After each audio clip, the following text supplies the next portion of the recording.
Ladies and gentlemen, this is Matt. I am on one, but do not call me Drizzy Drake. I am on one, please do not make a mistake. One in the chamber, 17 hit your face. The bigger I get, the more they get in my space. Back up, back up, back up, back up. Back up, back up, back up, back up, back up. I can't live a life like a villain every step of the way. I've been breaking through the ceiling, have to look over my shoulder, cause something is missing. Feel the gravity pull you down. All I just wanna get this is so fix it. Need you to back up, this is something that you wanna mix with. Have you sipping out the straw like fifth bit? Call me the plumber on site with a pipe to finish. Did you think when you left I would diminish? I only flourish if you think about it. So I took a flight despite of what you think about it. I like to get out your geese, get the whole flock wet up. You ever get the feeling that it is a setup? You ever been done and fed up? What you know about it? Ain't this weed so strong? I hit the plane and I'm feeling like a pilot. I like my private life, private can't be telling you this and that. I go tit for tat, but I can get into that, cause there ain't no looking back. And if we take that path, it'll get crazy. Ski man, shot it, carry stick like a baby. Shot way from deep, feel like McGrady. Been number one, can't none of you tame me. I am on one, but do not call me Drizzy Drake. I am on one, please do not make a mistake. One in the chamber, 17 hit your face. The bigger I get, the more they get in my space. Back up, back up, back up, back up. Back up, back up, back up, back up, back up.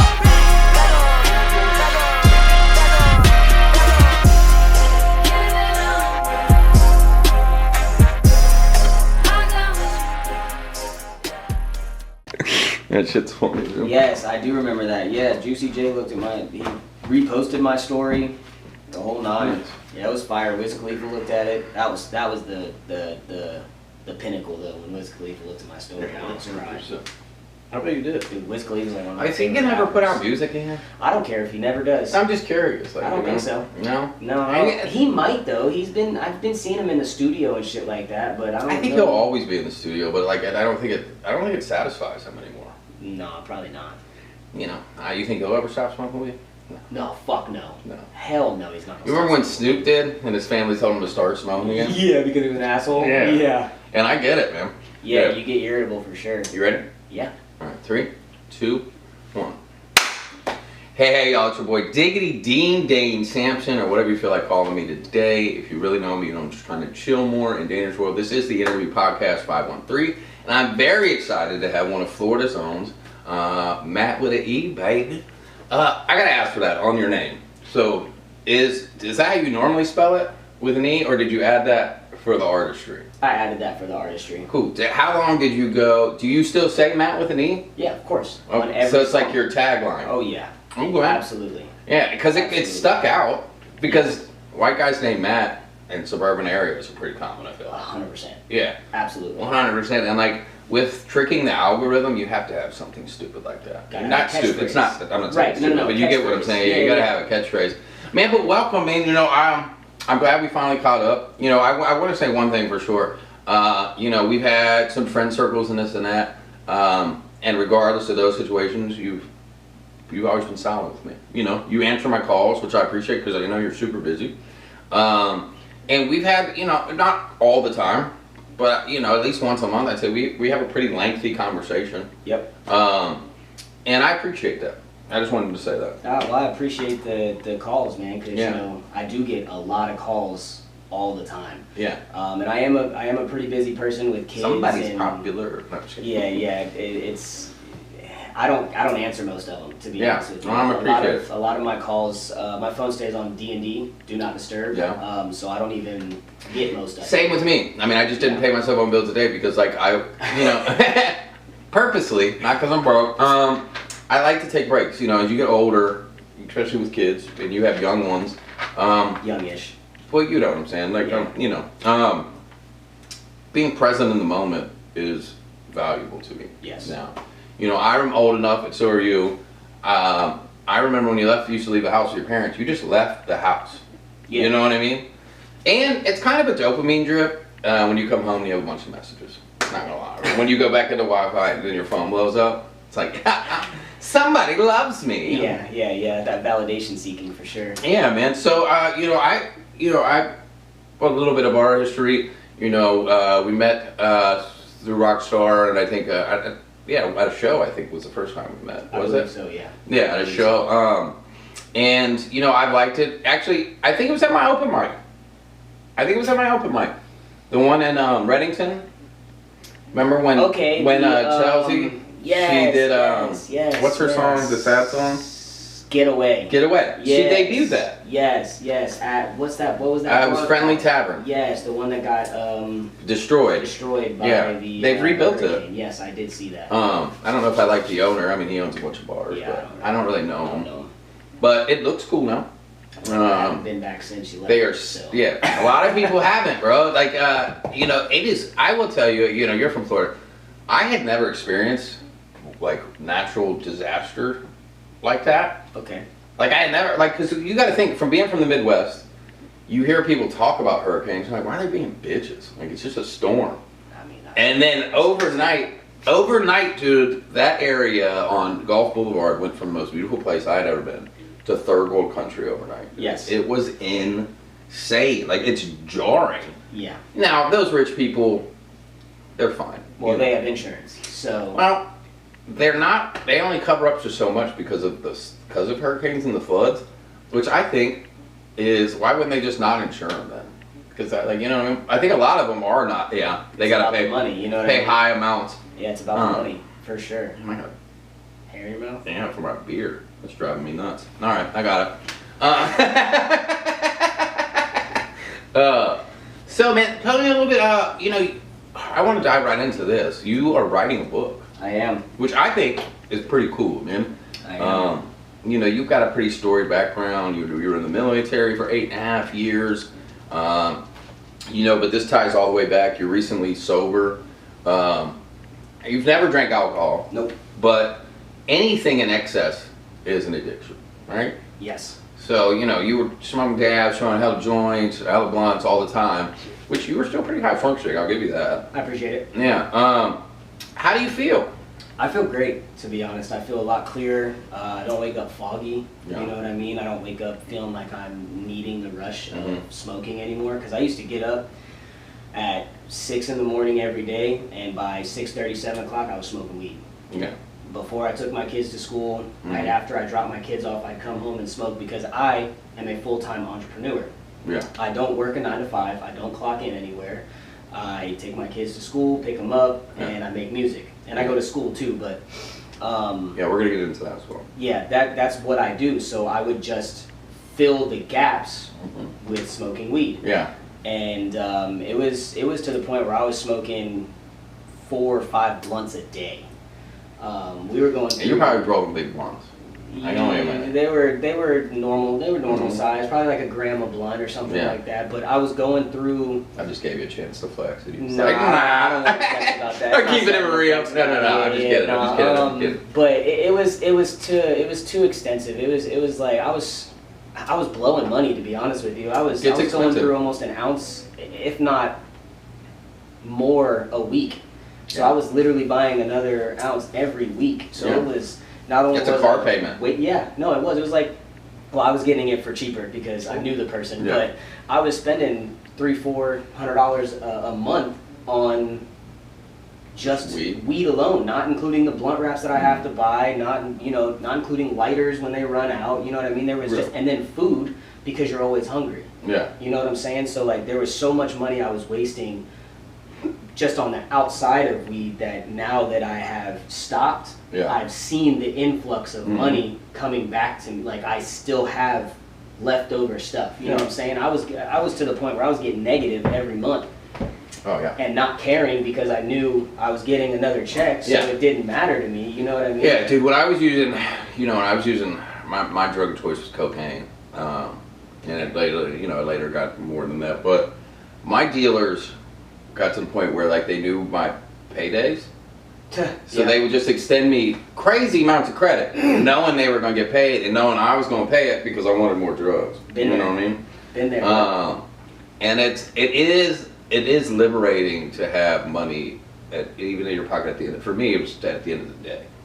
Right. For a while, I was afraid to have money because I wanted to quit. You know, I wanted to stop. I wanted to change my habits, but I was powerless. You know what I mean? I really was powerless. So like, the only way I knew I wasn't going to get drugs is if I didn't have money. Right. And then they started giving me credit. I'm like, now I can't even be broke. Right. Like, you know what I mean? Like, You're broke happily. in advance. Yeah, dude. So like, but tell me a little bit more about this book. You have a working title yet? So the title is solidified. It is Blood Behind the Eyes, From Rage to Regulation. So that's Okay. Rage to Regulation is the subtitle. The title is Blood Is Behind anger the problem Eyes. something you have? Oh, 100%. I was, 'Cause I've never seen you. I've always seen you so calm. it's because I hide it. Yeah. I like hide, Bruce Banner. I hide the, I always hit it, man. I've been angry since a kid, but I was never destructive. I was never the openly angry kid. I was the angry kid inside. So Yeah. but I was too afraid to let it out because I would have been judged by people that were supposed to not judge me. And that's really what this book is about. It's about not only becoming sober, but it's also about reliving past traumas that I never realized that I had until I stopped masking what was really going on. And it wasn't just the weed, it was women, military, jobs, sports. Like I threw myself into any sport my parents put me into, I threw myself into it. Like I had to be the best at it, and if I wasn't, I didn't feel like I was getting any validation from my parents. Right. And that's why I tried to be the best, and 9 times out of 10 I was one of the best kids on the team, if not the best kid on the team. But Humble brag. yeah, I mean, it's just because I put so much effort into Yeah. it. Like basketball, for example, when I played on certain teams, I was the best kid on the team, if not second best kid on the team, but I was also in my back alley at 12 o'clock at night, dribbling a basketball and shooting the basketball into my hoop that I had putting the out work back. in. You know what I mean? So, and tennis. I played tennis since I was 8. I was kind of surprised when you told me that. Dude, I love tennis. Yeah? Tennis was one of my favorite sports, but I dove so deep into it that it just blinds everything else out. I take my rage out on the courts. No, and I know some people that are like that they, then it becomes no longer pleasurable. It wasn't. Yeah.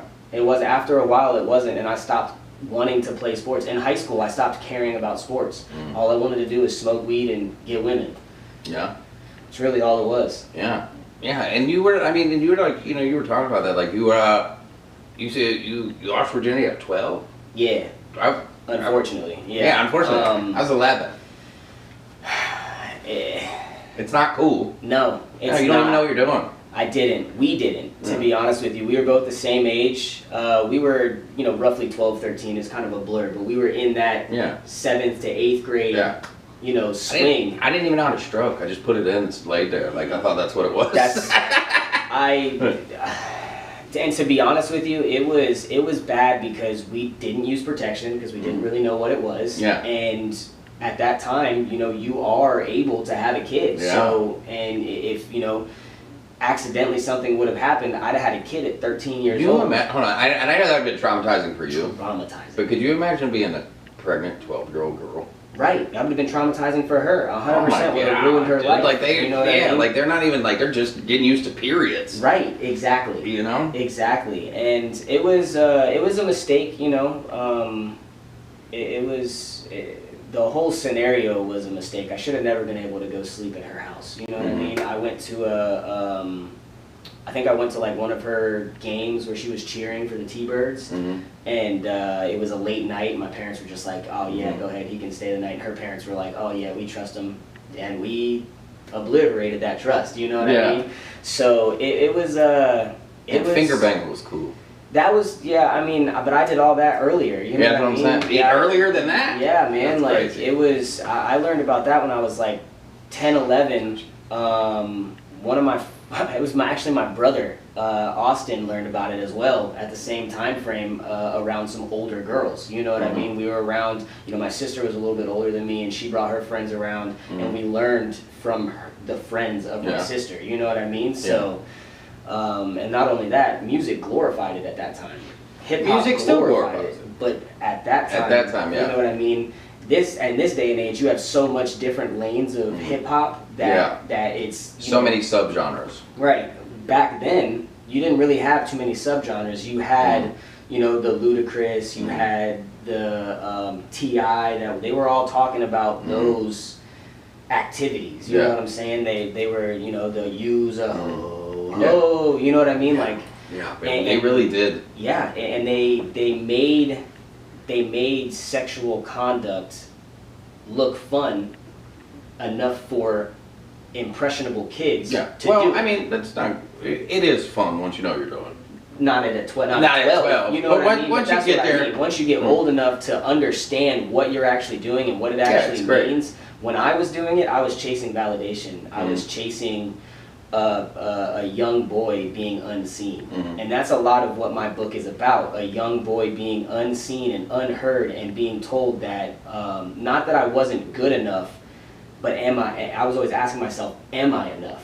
Am I enough being myself to make you happy and to make you proud? The first time I ever really felt, and I talk about this in my book, the first time I ever really felt like my parents were truly proud is when I joined the military. And that was at 19 years old. Yeah. You know what I mean? You went into the Army? Yes. Okay. So tell me about that, because, like, you know, especially in today's landscape, right? And global climate, and I'm not talking about the weather. What goes through your mind, and kind of walk us through that, because, like, you know, I'm kind of terrified. Like, I'm too old. I'm over the age. I don't have to worry about getting drafted if we go to World War III. No, you won't. But my son can be. If they do a draft, I don't know. It really gets to. I feel like the shit has to really hit the fan before they do that. But I would say it really has to hit the fan before we do a draft. But walk through that process of what made you make that decision. Do you regret it? Do you not? You know, what is it like for someone, like, if you just be honest. I don't regret it, because if I didn't join the military, I would not be who I am today. Yeah. You know what I mean? It's paying for your school. It's paying for my school. It pays me. You know, I'm 100% disabled. Yeah. So the VA pays me monthly. You know what I mean? Yeah. So, and then they pay for my schooling and pay me to go to school. So it's definitely, there's a lot of benefits. I get, you know, the housing benefit that I get. You know, I don't have to pay property taxes. You know, the homestead. Yeah, because they give you 100,000, up to 100,000, like, no questions asked, right? And For when the you house? for houses, It's like 400,000. oh, it used to be 100. Yeah, it's Sure. like 400,000. Like, that's like, And then as soon as you pay it back, they'll give you another one, right? they'll give you another one while you have it. Oh, wow. Yeah, you can have two occurring loans at the same time with the VA, but you'd have to, like, if you had it at 400,000, you'd have to have the income to be able to afford it. the other house. But the military was not a mistake. Walk me through boot camp. It was fun. Yeah. I had a blast, man. I almost quit. I did quit. Not almost. I did quit. So there's a process called reception. And reception is maybe 4 or 5 days long, and it's probably the worst part of basic training, because you have no structure. You are just kind of walking around, doing paperwork, getting shots in your ass, you know what I mean? Like, you know, getting the whole round of you're not going to get sick while you're here type situation. And I quit because I was 19. I had 2 kids, very young, a year and like 7 months. One was a year and one was like 7 months old, or something like that. And it was the first time I was really away from home. You know what I mean? A year and 7 months. Is that 2 different women? Yeah. Oh, okay. Yeah. I had, so my daughter was born in 2011 in April, and then my son was born in February of 2012. And then in November of 2012, I went into the military. But Do you get along with all their mothers?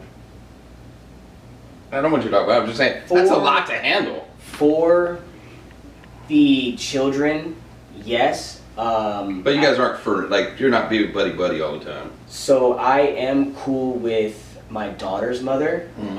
We have a very cordial relationship. I wouldn't say we're like friends, but there's no arguing. Yeah, there's no animosity. You've moved past it. We've both moved on with our lives. She's got a big family now. She's got like 4 or 5 other kids with her significant other and stuff like that, and some step kids. And nice. they live in Indiana, so they live in Lawrenceburg. Okay. Oh, up by me. Yes, right across the way from Cincinnati. Yeah. I visit there sometimes. But Yeah, but my ex-wife, there's still some animosity there, but it's also, there's a lot that has to do with how things are happening right now. I don't want to get too much into that because a lot of that's a part of the book. Yeah. And I would like really readers to grasp the aspect of what was happening in those times, you know what I mean? But we get along, you know, I don't let anything fuel emotion in me anymore between either of them, you know what I mean? Whether it's anger, whether it's rage, you know, whatever it could be. Yeah, that's maturity and emotional IQ. Right, and that's where we're at. But I wouldn't say I'm friends with any of them, you know what I mean? Yeah. But we're cordial. Yeah, but ain't no problems. No, I try to make sure there's no problems. You know Yeah. what I mean? If there does become an escalation, I de-escalate or I just don't respond. You know? What I mean? Until it's settled. Yeah, until it's settled down. But no, I mean. So what?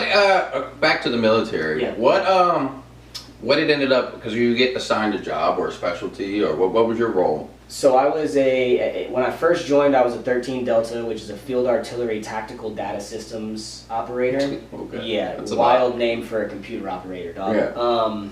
So I pretty much just ran a computer and other stuff. You know, there was a radio telephone operator, and there was stuff in between being the computer operator. But in a sense, somebody would call from the hill and say, "Hey, these are the coordinates that I want you to shoot." They would send it to us. We would input it in this computer. It would do some calculations. And it would sound like a drone or something? No, we had howitzers.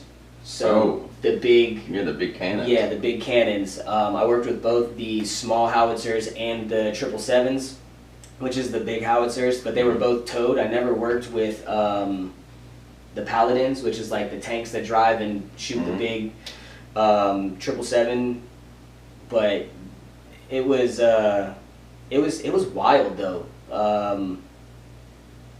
Basic training was super dope. After I, you know, realized I was enough to be in the military and I could do it and I didn't want to quit on myself, I ripped up the paper that I quit and went into basic training and became a leader instantly. Yeah. People You do have that demeanor about you. Yeah. You know, I know you got that internal rage, but maybe that's why you're able to stay calm, because you're always dealing with it. Yeah. So like, you know what I mean? And I know it's like when you, especially like me, like, cause I'm pretty calm too. Like I can get excited, we all can, but Right. for someone else to affect me, like to make me act out of character, push me out, you really gotta push me. 100%. Because I'm not gonna allow you to have that power No. to influence me in the way I feel about my motherfucking self. You know what I'm saying? Like, Right. absolutely. Like, even if sometimes I gotta be delusional about it. You know what I mean? Like, So the worst was women. So like that's where my rage kicked in. I was mean. I was very mean throughout most of my relationships. And I didn't realize it until probably like 2018. I wouldn't necessarily say that I was like a physical cheater, you know what I mean? Like I didn't go out and just sleep with a bunch of women when I was with, you know, my partners, but I emotionally cheated for sure.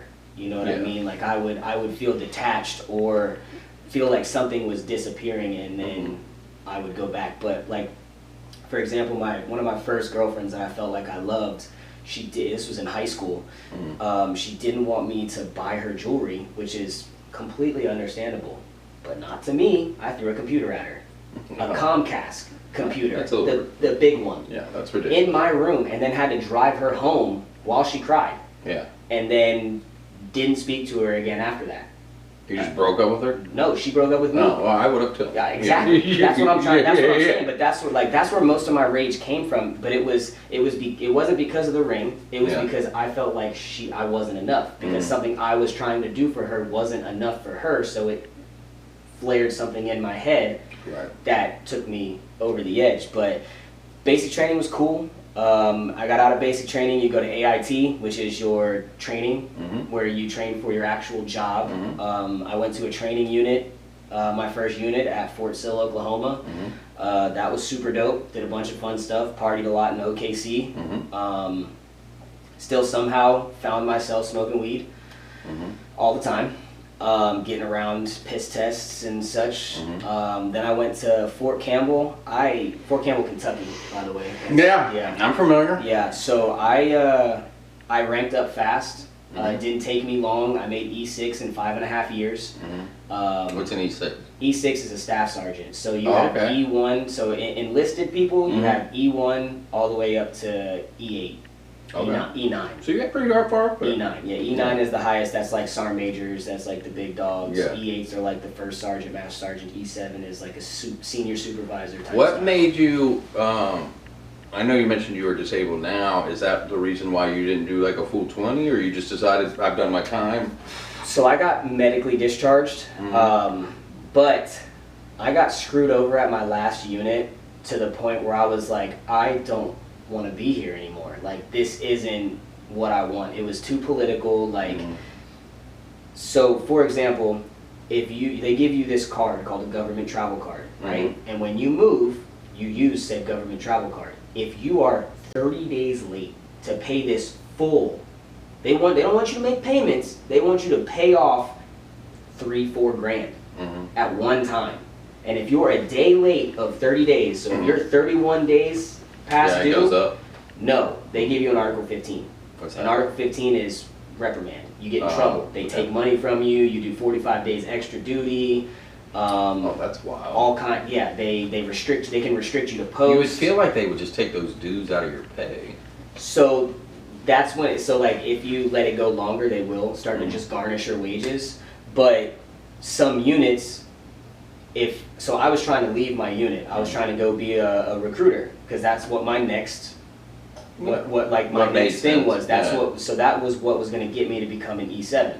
I was already going to be looked at. I was already putting my packet together. I was already doing good. I got a seat. I was seated, and that's hard. It's not easy to get a seat in recruiting. You have to put in a very thick, thorough packet. I had to take pictures of my tattoos. And because you're presenting the Army as a recruiter, so you can't go out there with like crazy wild tattoos on you and be a recruiter. You know what I mean?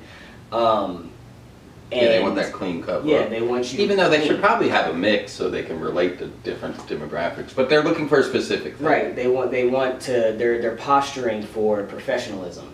You know what I mean? So with that being said, the sergeant major that was honestly retiring soon called his friend in that area and was like, hey, pull this dude's seat. He's 31 days past due on his government travel card. We're giving him an Article 15. And my seat was gone like that. That's wild. And then I came back as an E6 and did 45 days of extra duty. They didn't take my pay, they suspended it, but like it was ridiculous. And after that, and not only that, they relied on me for just about everything. I did the commander's travel. I booked his flights, hotels. Yeah. I did deployment You were his orders. guy. No, I was everything. Yeah. I did deployment orders for everybody. I helped with stuff. I was literally the person that, hey, Sergeant Tyshak, can you help me with Sergeant Tyshak? I need you to get. I was the dude. Thank you for actually pronouncing that. I've been trying to sound out your name online for a month. Oh yeah, it's Tyshak. Tyshak. Yeah, Tyshak. Yeah, very hard. Well, thank you for your service. Yeah, I appreciate it.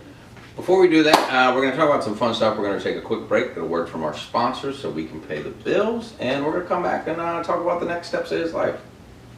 We'll take a quick break. Cool. Because my ass is going to sleep. Yeah, mine is Short King. Oh shit. It's a crisp sound of the spray. Yeah, I do like that sound.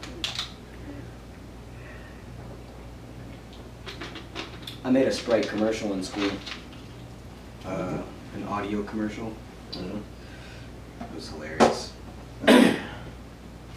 All right. 3, 2. Oh wait. Nope, don't clap. All right. Don't clap. All right, now we're good. 3, 2, 1. Hey y'all, we are back. Thank you to our sponsors, Spin Bin Magazine. Without Spin Bin, none of this would be possible. Shout out to my guy Ian. I'm here with Matt with an E, baby. So I want to play a game to kind of like ease back into this. You being from Florida, and Florida has people don't realize how big Florida's music scene actually is. Okay. I mean, because there's the population size alone. You know what I mean? You're going to find some gems in there, right? Right. So We're gonna play a game called Blind Top 5. For those of you at home, Blind Top 5 is I'm gonna pick a category. This category is Blind Top 5 Florida rappers. Oh, Okay? interesting. So Matt is, I'm gonna give him a name. He's gonna rank them 1 through 5. Once he ranks them, say he ranks so-and-so at 3. 3 is locked, but he doesn't know what's coming next. Right. Okay? So we're gonna start. This is the interview podcast, Blind Top 5 Florida rappers. We are gonna start with Rick Ross. 1 through 5. So you got to think. I mean, whether how you feel, I don't know now. I mean, I like Rick Ross. He did have a huge I like impact. his music. Yeah, I mean. Yeah, Maybach Music. Yeah, he still has a huge impact with Nino Breeze and signing him from Florida. He's from St. Pete, so that was a big thing. I would honestly put him at 4 though. 4. Yeah. Okay. Extension. Oh. Short-lived, XXX. huge impact. I wonder what his Man. music would have grown into. Yeah, because I liked his music, but I wasn't. He was a little bit sad for me. I wasn't the biggest fan, Mm-hmm. so I would have to put him at 5. Okay. This is a throwback. Uncle Luke. Uncle Luke. The impact that he I had. don't even know who that is. You don't know who Uncle Luke is? Mm-mm. Oh, man. Well, 1 through 3. He's gonna be 3. Okay. Kodak. 1. Okay. And T-Pain. 2. 2. Yeah. It would. Those could go either way. So you know Uncle what I Luke, mean? I'll play some Uncle Luke for you together because you Okay. will recognize him. Okay, yeah, because I don't. I'm not. He was huge in like the late '80s, early '90s from like Miami. He was the first one like that was really doing like freak offs and shit like that. See, I wasn't into Florida rappers back then. I was listening to. Honestly, I was listening to Atlanta rappers. I Yeah. was listening to T.I. Atlanta had a huge. I was listening to. This list is top 5 Florida rappers. XXX at number 5. Rick Ross at number 4. Uncle Luke number 3. T-Pain number 2. Kodak number 1. I think that's a very good list. No, Actually. that's not a bad list. Yeah, It's not a bad list. We could switch Uncle Luke and XXX, but I mean, Once I play that it for is- you, it is what it is. you might be like, okay. Yeah, you're probably right. Because his impact was absolutely huge. So we'll fast forward into now. You know, we talked about your past. You know, you were talking about how you're a promiscuous young person, but you have in the last couple of years met the love of your life, Miss For Chelsea, sure. Yep. sweetheart. Hi, Chelsea. Frizz.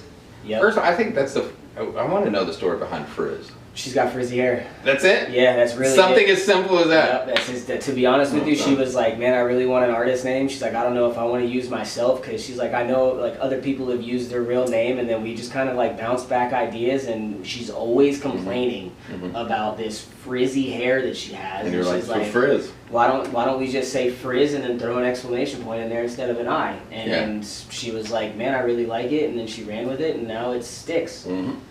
You know what I mean? It's her identity as an artist now. So, you know, when you live a life where you're very promiscuous and stuff like that, sometimes a lot of people don't value intimacy, you know, and like that real connection. You could have the greatest one-night stand of your life, but I feel like there's nothing like making love to the woman you love, and then you know, just laying in bed afterwards, and you know, just talking and having that. How is having that balance in your life?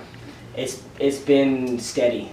It's been probably the only steady thing that I've really had in the last 4 years. You know, besides kids, the love of kids, but having her actually love me for me and not me wanting to be somebody else, so I can be who I actually am, like the goofy, the funny, the charismatic kid, the one that talks a lot, the one that this also refers back to my book. She's really the only person that's ever, I feel like, has ever loved me for me instead of trying to change me, instead of trying to say that I talk a certain way or I shouldn't talk a certain way or whatever the case may be. Because you know, we're from Florida, so we just have that, like, I'm from Florida, so I just have that Florida slang in me.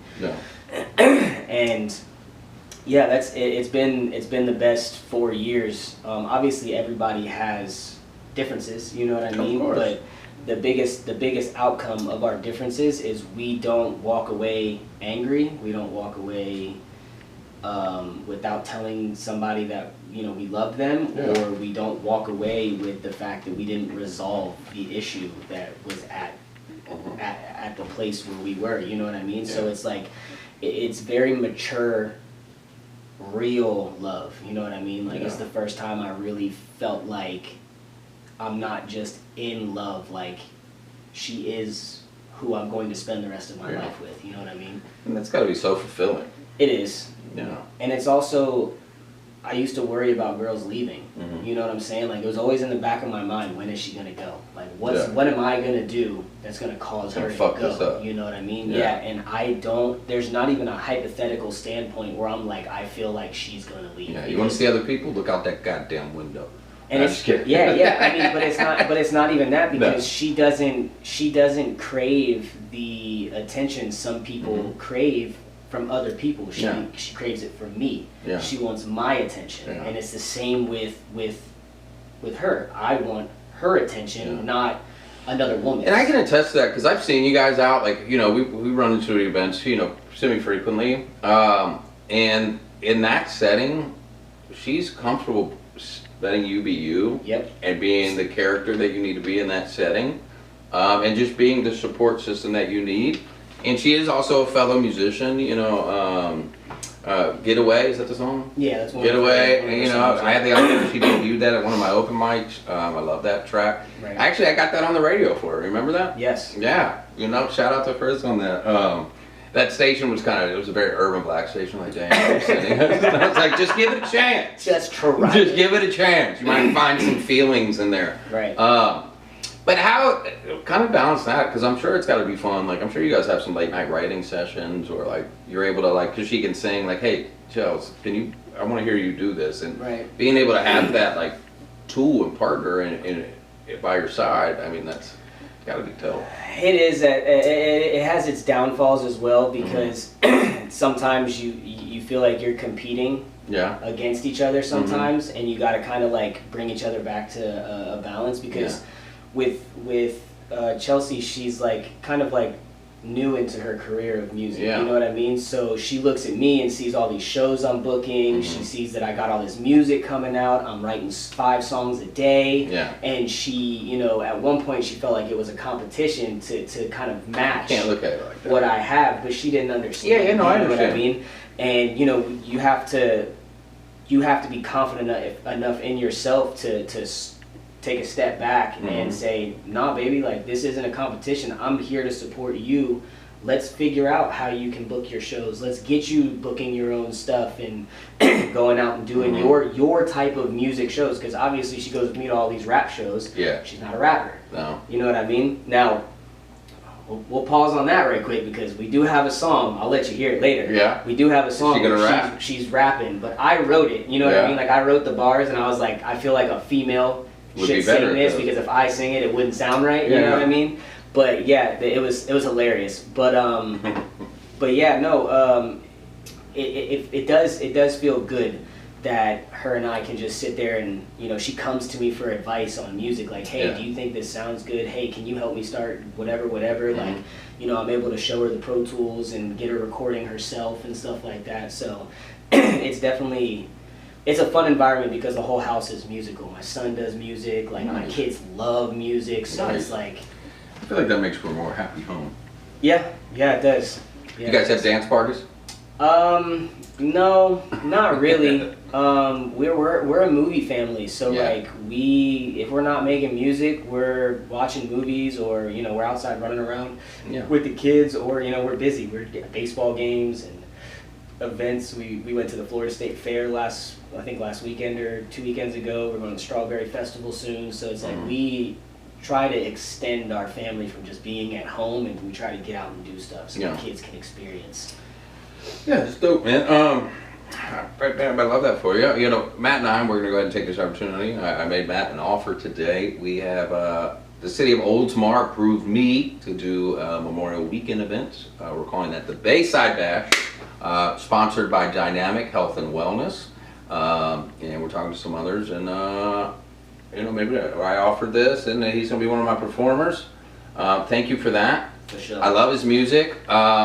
we're still filling out that lineup, so if you guys are interested, reach out. I can't say everybody's going to make it, but we do want to represent local talent as best that we can. Now, speaking of that, so you've done competitions, you've done live shows. I was going to say, though, that one, and I couldn't tell, there was this, it was like a competition, and you're like on the stage with the, it's like the black thing lady, I can't remember what it's called. You did it about a year ago, but you just recently started performing it. I can't think of the name. It's somebody's daughter, famous daughter. First of all, it looked like an AI video. You're talking about, okay, I know what you're talking about. It wasn't a competition. Okay. That was just a platform that they were giving to perform your song. Did that video look so clean? It looked AI. It was, yeah. They had top tier videographers there. Yeah. So it was Lil Boosie's daughter. Yes. Okay. Yeah. Yeah, Poison Ivy. She was super dope. She was, she loved my song. She loved my energy. My boy Faded Moolah was in the background. It was in Atlanta. Mm-hmm. And Do you like Atlanta? so I do. I hate Atlanta traffic. But I do like the scene out in Atlanta, and every time I've gone to Atlanta, I've been accepted. You know what I mean? Like they like my music. There. Yeah, there's so much to do. I don't know if you know another artist. Her name's Frosted K. She's her parents were in Love and Hip Hop. Okay. So I went out and performed for her in Atlanta, and then I've done the King of Diamonds. Okay. In Atlanta. I went out to like a Florida takeover with Cartier 500 and my boy One Stack. We went out there and I performed in front of like Jimbo, Tom G, Patland Trap, or Trapland Pat, Tight. Yeah. So a bunch of Florida artists. We went out to Atlanta and we performed at the King of Diamonds, and it was a dope environment. Can you tell me, so I'm a non-Florida native, obviously, but Tom G keeps popping up. I keep hearing that name. Is he like a legend around here? Yeah. So Tom G is a staple in the Tampa community for sure. He's been around for years. Yeah. Years. I don't really know a whole lot about Tom G, just because I'm from St. Pete. You know what I mean? You don't really, you know what I'm saying? Like I never really knew a whole bunch about Tom G, but I've met him a few times. Super respectable dude. He makes some cool music. You know what I'm saying? And but he's definitely like a pioneer type. Yeah. He's a pioneer in Tampa for sure. He definitely did his thing. Another pioneer would be Famous Kid Brick. Do you know who that is? I do not. Okay, Famous Kid Brick. I'm gonna have to make a list. Famous Kid Brick came out in like 2000. Man, I want to say it was like 2011, 2012 with this song. I'm on it, hey, I'm on it. My shoes match my shirt. Yeah, that's so fire. I remember that like it was yesterday. But that dude is another staple. He's going crazy with like reviews and shit like that. Like he does food reviews and stuff. Nice. And, dude, he's going nuts. So that's another Tampa staple, I would say. I'll have to check him out. Yeah, he's fire. So coming in, I mean, you're working on an EP. Yep. Correct. 5 to 6 songs on that. It's gonna, you said, kind of coincide with your book. No, that's an album. Oh, okay. So that's 12. That's 12 tracks. So that'll be later. Yeah. Okay. So that'll come with the book. So on this EP though, you were admittedly, me too, Drake fan. Yep. You feel like Drake beat Kendrick? Well, that's debatable. It's debatable, but everybody has an opinion. Yeah, everybody has an opinion. I don't really care for Kendrick too much. I can say that on camera with clarity.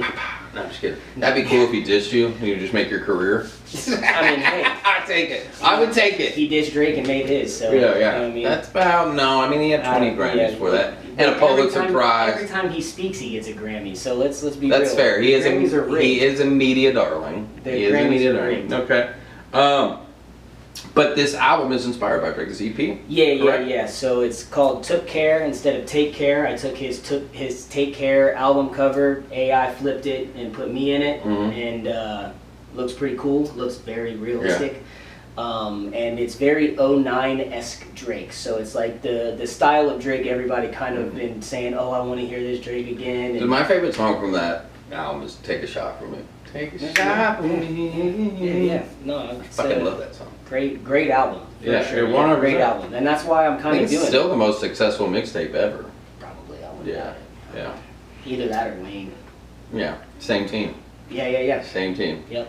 So tell me a little bit about this project. I mean, what can we expect from it? What can we, when are you looking to release it? What's your plan? You know, because are you going to have visuals lined up with it, or are you? Because I feel like there's two different strategies. There's just letting out just the audio, and if it's great music, it's great music. But because of content creation today, people are in fear that they have to have this visualizer, and I'm like, dude, if it's a great song, it's a great song. But yeah, walk us through that. Yeah, so it's going to be about 5 or 6 songs, all produced by hometown producer Nick Tunes. If you're not tapped in with him, go tap in with him. It's Nick Tunes. He's a great producer, phenomenal beats. I asked him to make me a specific style, and he delivered. And it's going to be, like I said, '09 Drake-esque type, when he used to drag out syllables and when he used to end songs crazily and stuff like that. Like, that is the epitome of this EP, and it will have some content rolled out with it. It's not going to have any music videos, because I'm honestly focused on shooting music videos for my book and stuff like that, the album for my book, which is called Lost and Found. But yeah, the EP is going to be coming out, I would say, no later than mid-month March. So so coming up. I already have 4 of the songs mixed and mastered. I'm just waiting on the last 2 or 3, depending on which ones I fit in there. But it's got some heat. It's got some heat. All right. So we've come to the part where first tell the people where they can find you. Oh, you can find me everywhere at Official Matt. If you look up Official Matt anywhere, MATTE, you'll find me on any platform, whether that's YouTube, TikTok, X, Instagram, whatever it is. And you got some dope visuals. I will say that, man. I appreciate it. You filmed some cool stuff, like that one where you did the mic drop at the mansion or whatever. That was cool. That was fire. That was fire. That was fire. It's only about the pussy, baby. Knock it off. Yeah. Speaking of that, you brought that up. I have a funny story. Okay, so obviously this man has a shit ton of kids, and so we had an event called Aquafest last year, and I booked Matt, and he was like, well, I just had a vasectomy. I said, okay. And it was hot. Yeah, and it was hot, and he's like limping, and then I had just taken some shrooms, and so they're kicking in, and down here everybody's wearing Orlando Magic jerseys and Toronto Raptors jerseys, and he's bright, and there's this big bouncy water slide. Yep. And Max and I'm on a hill tripping balls, and Max is rapping, it's all about the pussy, baby. And in my mind, I'm like, not today, it ain't.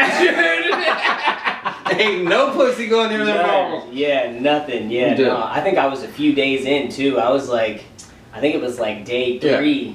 And you came and did your show. That's the one time I didn't get mad that you left early. I was like, I sympathize. You know what I mean? My nuts were sweating, though. Yeah, dude. I couldn't handle that shit. All about the pussy, baby. Which is a great song, by the way. I appreciate it. I love that song. Yeah, I do. I like that song, man. Who are some of your I know you've mentioned some of the legends. Who are some of I know you think really fondly of Phantom. Yeah. Who are some of these local artists that you think maybe should get a little bit more buzz, or should just get a little recognition? Man, I would say some of the local artists that need to get more recognition. I would honestly say, one person that inspired me to start kind of digging into the rock music was Rockstar. Yeah. He was making some, different stuff than normal rap, and I was like, man, I really like it. I want to do it. Yeah. And I was just like, let me see if I can tap into this lane, and the music I started making. And I think it suits you. I feel it does as well, and I feel like he deserves to get some more recognition as well as an artist. I agree, man. I fuck with Rockstar, man. Phantom for sure. The whole 33 Top group, which is his group. I feel like they got some good talent. I'm doing a Spanish song with. Do you speak Spanish? No. Oh.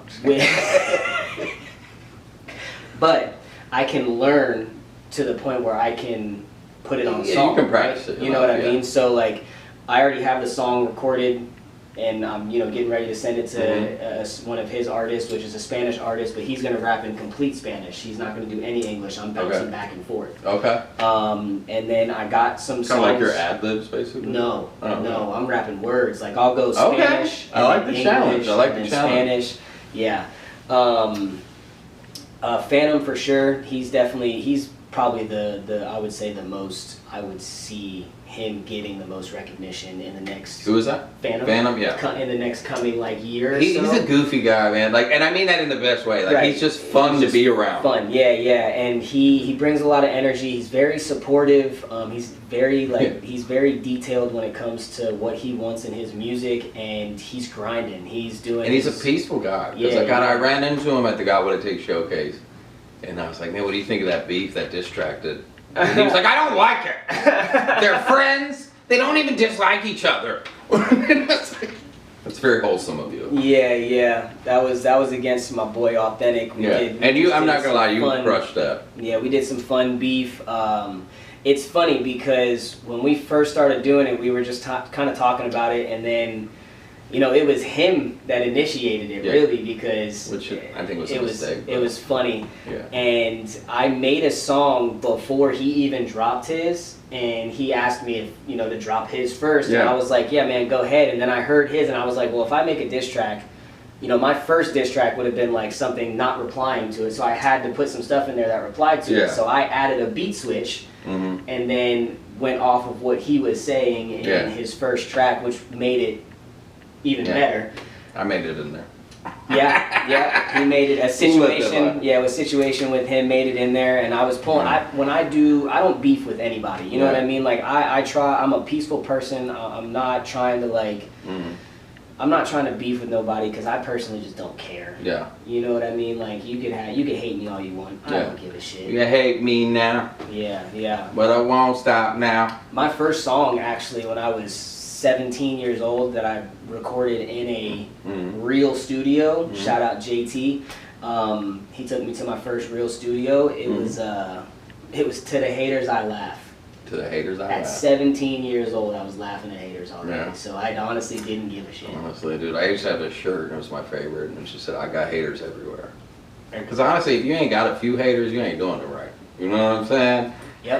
Because I love popping my shit. I'm humble too, but bro, I really want to get comfortable moving into this year. Like I'm about to start talking my shit for real, because I'm accomplishing things, and I'm tired. I don't know what happened in society where we have to feel shameful for things that we did and accomplished. You know what I mean? Like who the fuck? Hey, yeah, it's bragging. I worked my ass off to do this. Right. You know what I mean? Right. Absolutely. So like if you don't like it, well, do better on yourself, bro. Right. 100%. You know what I mean? I don't mean to get angry, but 100%. Yeah, that's definitely. I feel that 100%, man, because that's why you always see me popping my shit. Like I am humble. Don't get it wrong, but when I go places, there's a reason people when I walk into a room, people are like, "It's Matt with the E, baby." You know what I mean? There's a reason that people do that or eyes shift when I walk into a room because when you present yourself, some people get insecure about how you present yourself. Yeah. So it's like that's what it's all about. And I'm kind of on the same. Like if you could have or you wanted to do this, you would have did it. Don't get mad at me because I evolved from the talking stage. Right. Or do it. And I just go out. And I just go out and do it, and like I accomplish things, and like I put a lot of people on too. Like you know what I mean? I really do it, and like because I did learn. You can't do it all by yourself. No, you cannot. But building that team is the hardest part. Yes, it is. It fucking is. It is hard. Can I get one of them? Yeah, absolutely. Thanks. So we're gonna do a little fun thing. If you could compare your music to any type of food, what would it be and why? Damn. Any type of food.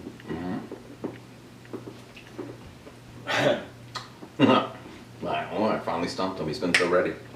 I would say it has to go with my South Side roots. Yeah. And it'd have to be like some jerk chicken, some spicy. Yeah, some baked mashed potato or baked mac and cheese. You know what I mean with the crumbles on top. Yeah, you gotta put the crumbles. But I would say some jerk chicken. Yeah, I would say jerk chicken. It's got that spice, it's got that flavor, it's got a mixture of culture, you know what I'm saying? Yeah. So, and that's like one of my favorite things to eat. I love that. I love that answer. For those that don't know you, why should they know Matt? And then follow up, why should they know you and why should they not forget you? I feel like they should know me because of honestly of who I am and what I present. I present somebody that has made it through adversity. Mm-hmm. You know what I'm saying? Like, and I put it on display. I don't hide the fact that I've gone through things and tell people that, hey, you can make it too. And I feel like that's a lot of people reach out to me for like what I would consider therapy. You know what I mean? Like I consult a lot of people with like what's going on with their life, how they can do a little bit better. And I'm a big support. I support everybody. You know what I'm saying? There's not people that I'm like, I'm just not gonna support you. Like if I fuck with you, like I'm gonna support you. You know what I'm saying? Like and if we wind up building a relationship, I'm gonna fuck with you. I'm gonna post. I'm gonna comment on your stuff. I'm gonna post on your stuff. I'm gonna share it on my story. I'm gonna repost it. Like it's just, and the reason you're not gonna forget me, because you're not gonna forget me, it's just because it's Matt with the E, baby. You know what I'm saying? Matt with the E, it's baby. Matt with the motherfucking E, baby. You know what I mean? Dude, and you are very active. Like one of my accomplishments I feel like I'm pretty proud about is that that Instagram group chat I made, the Floor Natty Music Chamber of Secrets. We're at almost 100 individuals for that. Yeah. It's growing. I need to get back to being more active, but I kind of built that, like, just share space, support each other, and they do in there. Yeah. And hopefully, and honestly, some days, like, we don't even talk about music. We just talk about life. How you doing, bro? Yeah, I see it. How you feeling? Because that shit is important. You know, you don't know, like, that simple asking, like, hey, how y'all doing today? Hey, so-and-so, what's going on? They could be having the roughest time in life, and that little bit of, like, damn, somebody cares. Right. Is the reason why they go on, dude, and that shit is important. Yeah. And my goal is to build opportunity in a safe space. I mean, you gotta be willing to take some risks. You gotta be able to handle some rejection. That's growth. Yeah. But I brought artists down here. My next step, I want to take some of y'all to Cincinnati, because I know you said you've been there. Like, let me show you the real Cincinnati. No, I like Cincinnati. No, I wasn't saying you disliked it. No, you just weren't familiar with it, whatever. I performed in Columbus. See, I never visited Columbus. Yeah, I'm from Ohio. I performed in some shack somewhere in Columbus. I don't know what it was, but it was cool. It packed out. It was like 2022. Yeah, Columbus is the biggest city in Ohio, and it's still less than 1 million people, which is crazy. That is crazy. Yeah, because there's like what? How many people in Tampa? Like 2.7 or something, 2.3, something like that. Cincinnati. That's why I try and tell people, like, what I call Cincinnati is it's a diamond polishing city, because this entire city of Cincinnati is only 300,000 people. Right. So in terms of sales, if every citizen of the city of Cincinnati buys your album, you're still less than halfway to platinum. But the competition is so stiff because it has one of the #1 performing arts schools in the country. That MTV did a reality TV show just on this high school. Just the street art is the #1 in the city. We have the #1 zoo. We have the #1. I've been to the zoo. Yeah, Taft, Aronoff, these theaters. So Joe Burrow. Yeah, Joe Cool, baby. Joe Burrow. It's your year, gang. I hope they draft Caleb Downs. I hope. Sorry. It comes out every now and then. But now I'm thinking about Buckeyes and Joe Burrow. Man, they better find some fucking defense this year, and protect that guy. But we digress. I'd like you to take time, look in the camera. It's your floor. What do you want to tell these people? Anything you want. You can do it. Oh fuck.